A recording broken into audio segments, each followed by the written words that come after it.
Tidak semua pantai hanya dihuni oleh manusia. Pantai Batu Kukumbung adalah salah satunya. Banyak orang yang datang ke Pantai Batu Kukumbung hanya untuk melihat ombak dan batu karang. Tapi untuk mereka yang peka tahu tempat ini dijaga. Bahkan beberapa saksi mengaku pernah melihat bayangan yang berjajar dengan ombak, rapi dan teratur, seperti pasukan yang sedang berpatroli. Bukan satu atau dua, tapi ratusan.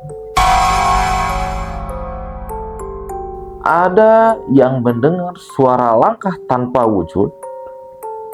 Ada juga yang merasakan tiba-tiba badannya menjadi berat, seperti berada di tengah pasukan gaib tersebut. Yang lebih anehnya, nelayan setempat punya pantrangan yang keras,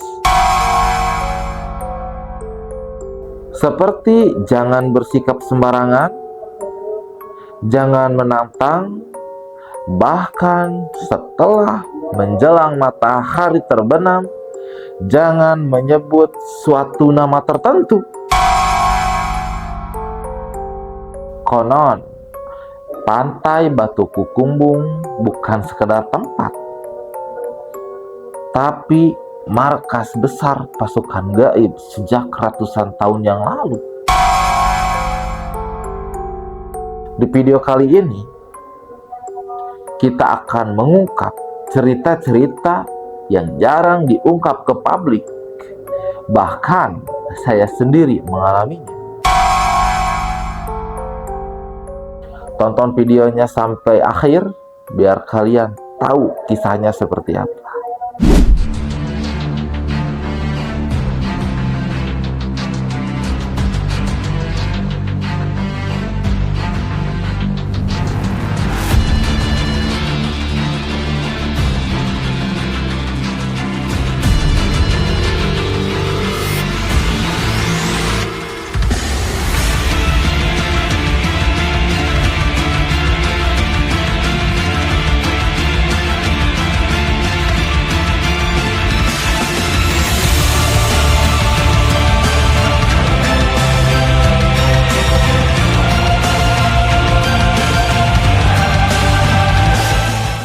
Assalamualaikum warahmatullahi wabarakatuh. Jumpa kembali bersama saya Mangkus di channel Kusyairi Doa. Di video kali ini saya ada satu pengalaman unik di mana sampai sekarang masih teringat ketika saya berkunjung ke suatu pantai. Yang mana pantai ini dengan kondisi alam yang indah, ombak yang besar, dan batu karang yang menghampar. Tapi di balik keindahannya ada cerita misteri yang jarang diungkap ke publik, dan bahkan saya sendiri mengalaminya. Dan inilah Pantai Batu Kukumbung. Jadi suatu hari saya pengen melakukan wisata, main refreshing bareng keluarga, juga bareng teman-teman. Sehingga saya pengen pergi ke suatu tempat yang mana tempat ini masih istilahnya hidden gems lah. Dan saya searching di YouTube. Ternyata ada satu pantai di mana pantai tersebut masih jarang orang yang mengetahuinya. Tapi di pantai tersebut ada cerita kisah misteri yang jarang diungkap ke publik. Dan ini adalah Pantai Batu Kukumbung. Setelah saya melihat videonya, bahwa pantai ini memiliki suasana yang indah luar biasa dengan hamparan batu karang, di mana kita bisa bermain, terus bermain pasir, bermain ombak, bahkan mancing pun banyak di sini ikannya, sampai kelihatan gitu. Singkat cerita, oke lah, kita tentuin bahwa kita sepakat main ke Pantai Batu Kukumbung ini. Enjoy ikannya di jalan tanpa ada pikiran apapun gitu kan. Tanpa ada apa yang namanya, ya main aja lah gitu. Singkat cerita, setelah melewati Ciwidey, Naringgul, Cidaun, akhirnya kita sampai di Pantai Batu Kukumbung ini. Dan ketika saya nyampe di Pantai Batu Kukumbung ini, saya kaget. Pengunjungnya masih sepi, padahal itu hari Minggu. Yang lebih enjoy-nya lagi,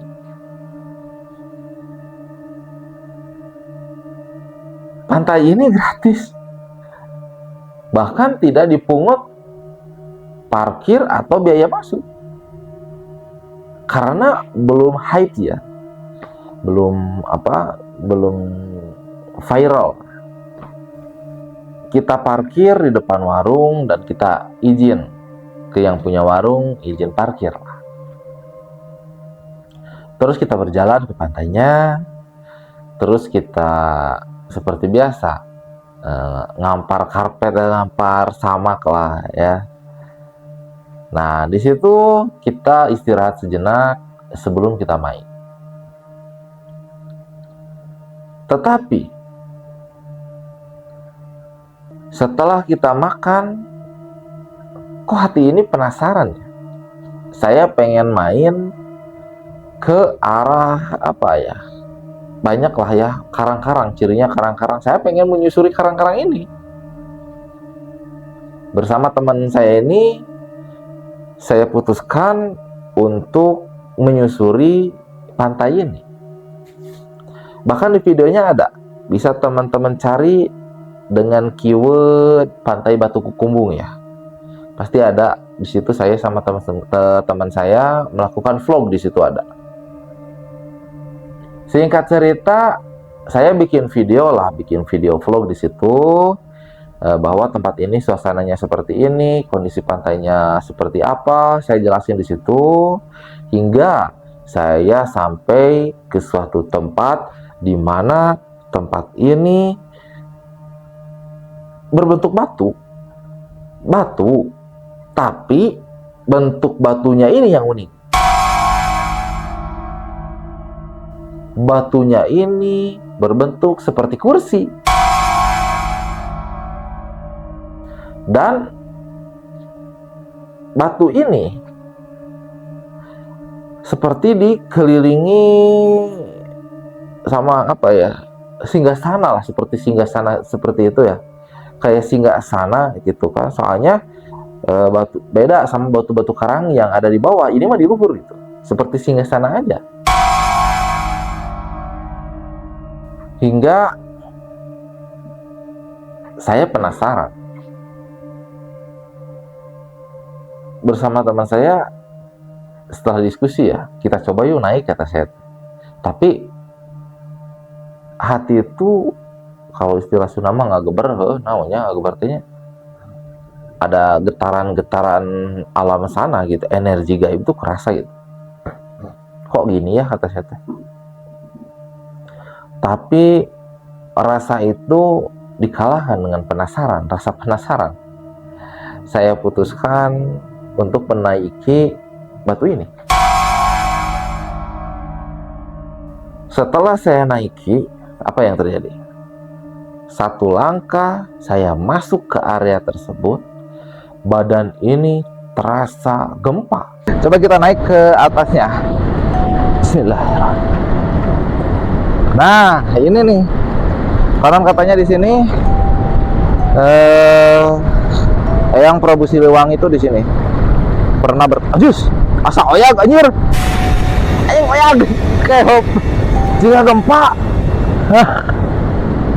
Asli kawan, asli boy, sahabat mistiser, perlu teman-teman mistis tahu ketika saya ini gimana kayak gempa. Wajir, gimana aja kayak ada gempa aja, padahal di situ nggak ada gempa. Badan tuh bergoyang, bergetar, tapi teman saya ini nggak merasakannya. Dan qadarullah, di situ saya diperlihatkan ada sesosok makhluk ya. Bukan mungkin ya, tapi makhluk ini manusia, berwujud manusia, tapi belum meninggal. Kalau istilah dalam spiritual ini moksa, pindah alam. Soalnya apa? Energinya berbeda dengan jin. Energi jin ini nggak seperti ini gitu. Ini lebih kuat dari jin.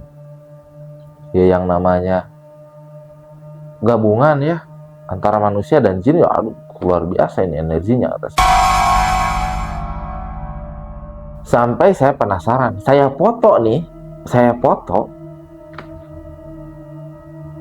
si latarnya tuh biru,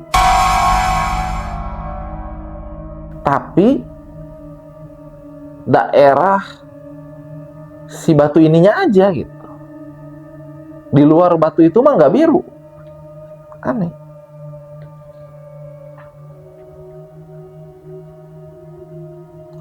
Sampai beberapa kali moto itu saya penasaran, hapus lagi, dan hasilnya tetap sama. Tapi apa coba? Ketika saya turun dari tempat tersebut, pikiran tuh berasa linglung. Aneh, kata saya kok gini ya? Badan terasa berat gitu kan. Allahu Akbar, kata saya. Di situ dalam hati saya minta perlindungan ke Allah Subhanahu wa taala, jauhkan dari mara bahaya. Dan qadarullah, badan tiba-tiba enteng. Tapi hati saya berkata, aduh penasaran nih. Soalnya apa?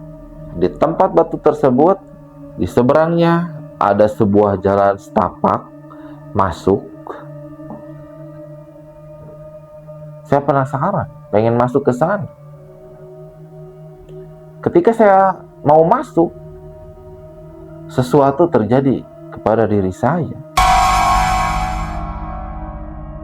Mungkin hanya akar pun merenya.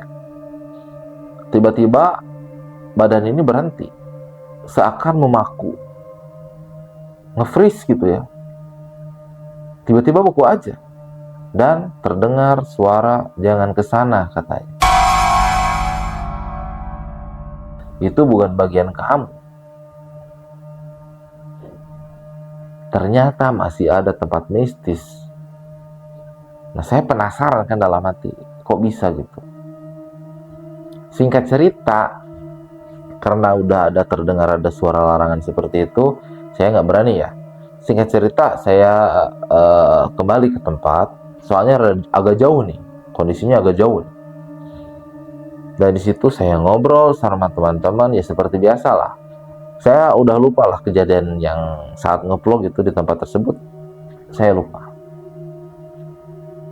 Hingga saya niatkan mau pulang karena udah sore. Dan ketika saya nyampe parkiran, saya mengobrol sedikit lah sama si teteh warung. Teh, kok ini tempat sepi ya, sepi pengunjung, apa pada nggak tahu ya? Ya di sini kalau hari-hari biasa tuh sepi katanya. Di sini ramenya antara malam Selasa sama malam Jumat. Katanya seperti itu. Kok bisa teh, kata saya. Iya, karena di sini ada sebuah petilasan. Dengan seketika saya terhentak di situ. Saya bertanya, petilasannya sebelah mana teh, katanya. Kalau di sini tuh paling ujung, katanya paling ujung, banyak karang-karang dan karang tersebut membentuk seperti batu. Di sini saya kaget. Ternyata yang saya naiki itu petilasan. Terus saya bertanya, petilasan siapa teh di sini? Ternyata kata si teteh bilang, itu petilasan Prabu Siliwangi. Singkat cerita, setelah ngobrol sedikit-sedikit lah sama si teteh, saya pulang nih. Nah, di sini terjadi keanehan. Ketika pulang, waktu itu posisi di Kelok 1000. Pas Kelok 1000 ini, kok motor berasa berat banget, kata saya. Nah, di sini ketika dalam hati berkata seperti itu, tiba-tiba kiri kanan, di kiri motor saya, di kanan motor saya melihat bayangan yang menyalip motor saya.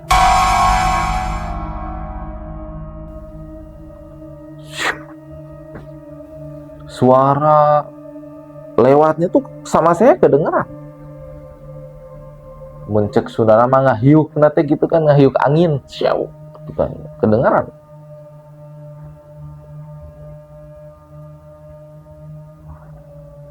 Waduh, udah feeling nih, pasti ada yang ikut nih, kata saya tuh kan. Pasti nih ada yang ikut ini. Nah, di motor saya berbincang sama istri saya bahwa ada ke kita ada yang ikut nih, gitu. Kata istri saya, ya udah nggak apa-apa, yang penting jangan ganggu aja. Ya udah gitulah, positif thinking aja ya. Singkat cerita, kita nyampe ke rumah. Waktu itu nyampe maghrib. Nah, setelah beres-beres mandi dan segala macam, feeling masih, hati tuh, perasaan tuh masih nggak enak nih. Walaupun udah dibang-berangkeun lah gitu ya, tapi pikiran tuh nggak enak. Aduh, gimana ya, ini ada yang ikut, ini ke rumah ada yang ikut gitu kan. Tapi dalam itu jangan sampai masuk ke rumah.